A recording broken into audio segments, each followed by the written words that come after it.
Assalamualaikum warahmatullahi wabarakatuh.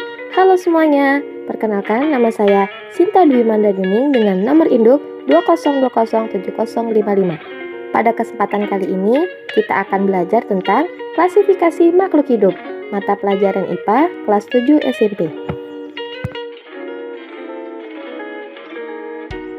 Baiklah, di sini kita melihat sebuah gambar pemandangan. Ada berbagai jenis macam makhluk hidup dan makhluk tak hidup. Mari kita identifikasi bersama. Pertama, ada seekor burung dan ada pohon-pohon, sungai mengalir, matahari dan awan. Burung termasuk ke dalam jenis makhluk hidup, pohon termasuk jenis makhluk hidup, awan termasuk jenis makhluk tak hidup, matahari makhluk tak hidup, dan aliran sungai makhluk tak hidup. Ada yang tahu kenapa mereka berbeda padahal mereka ada di satu lokasi yang sama? Nah, benda yang tak hidup pun ketika dia berjalan tetap makhluk tak hidup. Sebelum kita membahas tentang klasifikasi makhluk hidup, kita harus tahu dulu tuh apa aja sih perbedaan antara makhluk hidup dan makhluk tak hidup. Baiklah, pada kesempatan kali ini kita akan membahas apa saja ciri-ciri makhluk tak hidup dan makhluk hidup. Yang pertama, ciri-ciri dari makhluk hidup itu bergerak. Makhluk hidup dapat bergerak. Yang kedua, memerlukan nutrisi atau makanan, berkembang biak atau bereproduksi, bernafas, tumbuh dan berkembang, lalu kekal terhadap rangsang, dan yang terakhir itu adaptasi. Apabila di antara ciri-ciri tersebut tidak ada, berarti makhluk tersebut tergolong makhluk tak hidup. Oke, selanjutnya itu kita membahas tentang klasifikasi makhluk hidup. Apa sih klasifikasi makhluk hidup itu? Klasifikasi makhluk hidup merupakan proses pengelompokan suatu makhluk hidup ke dalam suatu unit kelompok yang lebih kecil berdasarkan persamaan atau perbedaan ciri yang dimilikinya.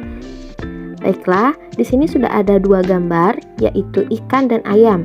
Dua-duanya sama-sama makhluk hidup, namun mereka memiliki persamaan dan perbedaan. Persamaannya yaitu mereka tergolong di hewan dan mereka sama-sama bertelur. Perbedaannya, ikan hidup di air, ayam hidup di darat. Ikan bersisik dan ayam tidak bersisik. Dari sini saja kita dapat melihat ada banyak perbedaan dan pengelompokan jenis hewan. Selanjutnya, kita akan membahas tentang tujuan dari klasifikasi makhluk hidup. Apa saja tujuan dari klasifikasi makhluk hidup? Tujuan dari klasifikasi makhluk hidup yaitu yang pertama, mengelompokkan makhluk hidup berdasarkan persamaan dan perbedaan ciri yang dimiliki. Yang kedua, mendeskripsikan ciri-ciri suatu jenis makhluk hidup untuk membedakan dengan makhluk hidup yang jenis lainnya. Yang ketiga, mengetahui hubungan kekerabatan antara makhluk hidup. Dan yang terakhir, memberikan nama makhluk hidup yang belum diketahui namanya.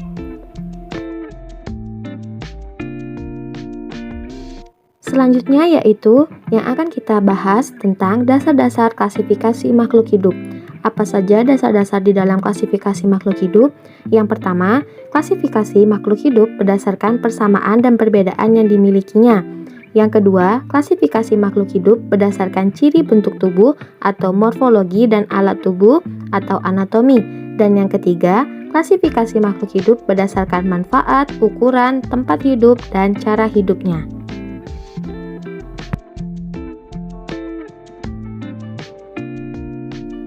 Baiklah, memasuki materi selanjutnya yaitu tentang takson makhluk hidup. Di materi ini kita akan menjelaskan tentang bagaimana cara penulisan makhluk hidup dan bagaimana cara mengurutkan jenis makhluk hidup. Di dalam ini menjelaskan tentang bagaimana urutan kelompok suatu makhluk hidup di mana semakin ke bawah tingkatan klasifikasi maka persamaan yang dimiliki anggotanya tersebut semakin banyak dan memiliki perbedaan yang semakin sedikit. Tingkatan ini bisa dinamakan dengan urutan takson. Urutan takson diciptakan oleh Carlos Linnaeus pada tahun 1707 dan sampai 1778. Tingkatan takson yang pertama itu yang paling tinggi ada kingdom, lalu ada divisi untuk hewan dan filum untuk tumbuhan, lalu ada kelas, ordo, family, genus, spesies. Dapat dilihat pada tabel yang ada dalam video apa saja urutan takson yang dimiliki oleh makhluk hidup.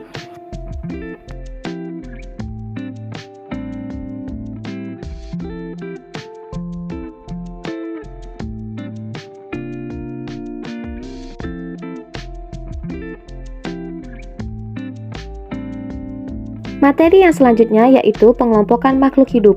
Ada banyak jenis pengelompokan makhluk hidup, namun untuk saat ini kita memakai jenis pengelompokan atau klasifikasi makhluk hidup 5 kingdom. Yang pertama itu ada kingdom Monera.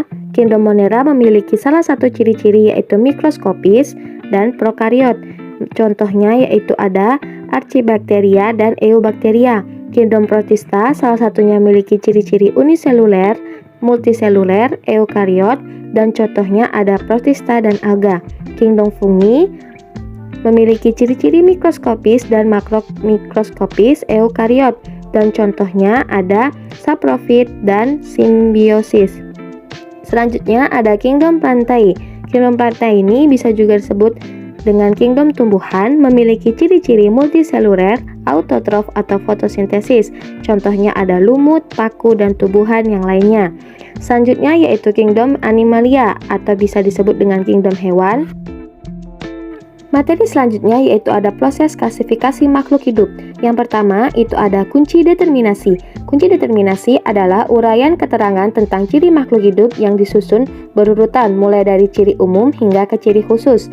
Selanjutnya yaitu ada kunci dikotom atau berisi keterangan yang disusun berpasangan dan menunjukkan ciri yang berlawanan. Baiklah, cukup sekian materi yang dapat kita pelajari hari ini. Untuk lebih lanjut penjelasannya akan dijelaskan pada video yang selanjutnya. Semoga ilmu yang disampaikan bermanfaat dan berguna. Wabillahi taufiq wal hidayah. Wassalamualaikum warahmatullahi wabarakatuh.